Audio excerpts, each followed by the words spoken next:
بسم اللہ الرحمن الرحیم۔ السلام علیکم۔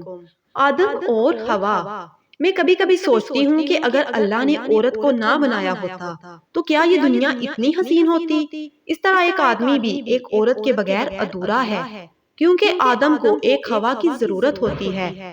سوچیں، اگر حضرت حوا علیہ السلام حضرت آدم علیہ السلام کو نہ ملتی تو، چونکہ حضرت آدم کو اللہ نے جس وقت درخت کے پھل کو توڑنے سے منع کیا تھا، مگر شیطان ابلیس کے بہکاوے میں آ کر انہوں نے یہ غلطی کر ڈالی، اور پھر سزا کے طور پر اللہ نے ان کو جنت سے نکال دیا اور وہ زمین پر آ گئے، مگر وہ دونوں زمین پر الگ الگ جگہ پر اتارے گئے، نہ کہ ایک ساتھ۔ تو انہوں نے ایک دوسرے کو ڈھونڈا تھا، ایک عرصے کی تلاش کے بعد وہ ایک دوسرے کو ملے اللہ کے حکم سے۔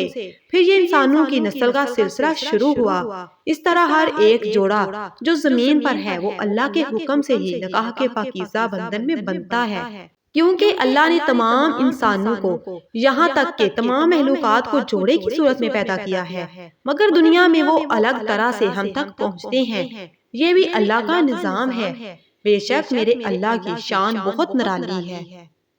مزید ایسی ویڈیوز کے لیے حواس ڈاٹر کو لازمی سبسکرائب کریں۔ جزاک اللہ۔